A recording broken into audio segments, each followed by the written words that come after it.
Assalamualaikum warahmatullahi wabarakatuh.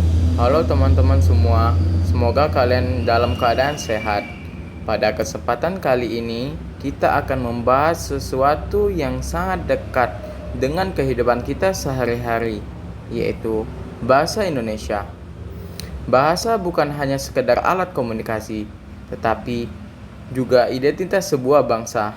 Bayangkan kalau kita tidak punya bahasa persatuan, bagaimana mungkin bahasa sebesar Indonesia dengan ribuan pulau dan ratusan suku bisa bersatu?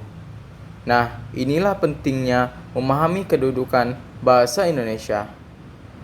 Tahukah kalian bahwa bahasa Indonesia memiliki dua kedudukan utama, yaitu sebagai bahasa nasional dan sebagai bahasa negara?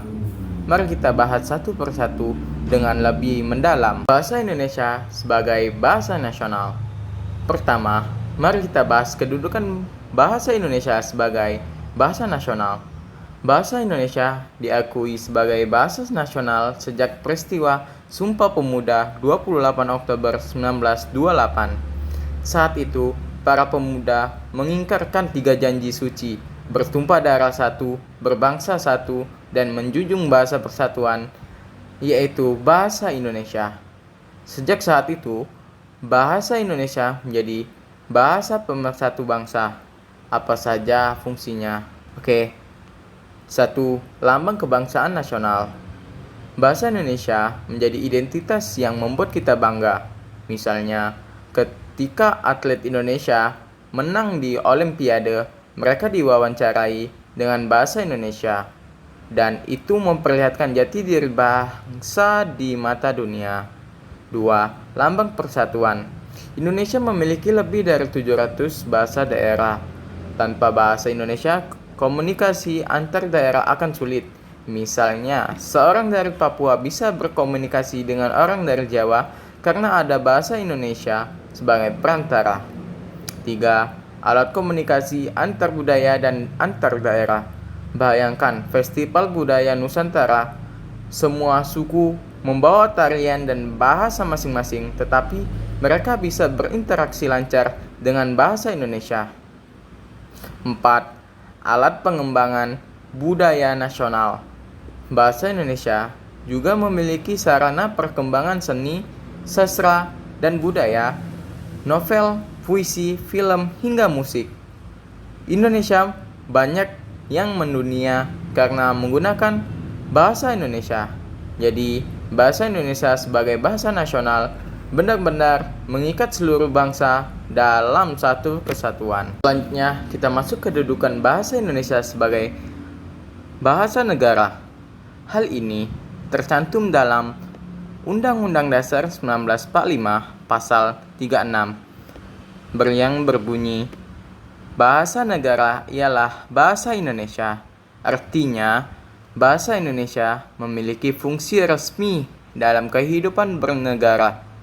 Mari kita lihat fungsinya satu persatu. 1. Bahasa resmi kenegaraan. Bahasa Indonesia digunakan dalam upacara kenegaraan, pidato presiden, serta naskah proklamasi. Semua dokumen resmi negara ditulis dalam bahasa Indonesia.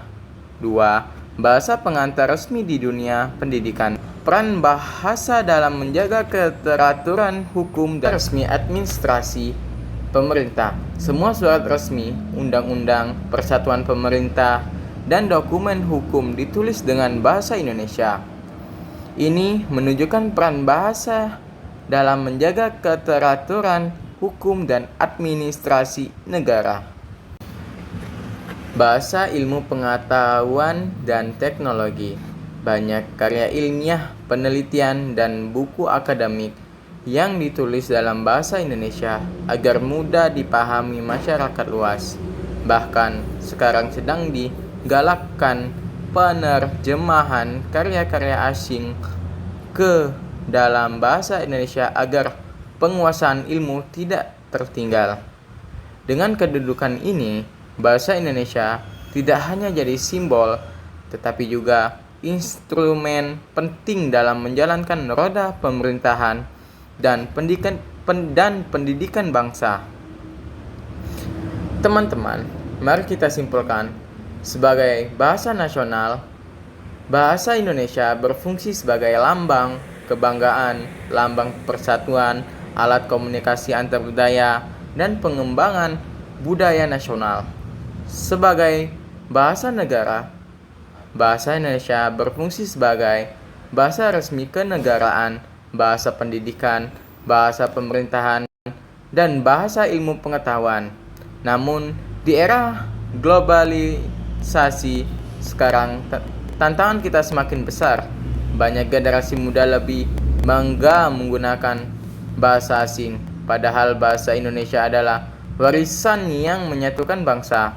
Oleh karena itu, mari kita lestarikan bahasa Indonesia dengan cara menggunakan dengan baik dan benar, mencintai sastra Indonesia, serta tetap bangga berbahasa Indonesia dimanapun kita berada. Oke, terima kasih sudah menyimak. Semoga bermanfaat. Wassalamualaikum warahmatullahi wabarakatuh.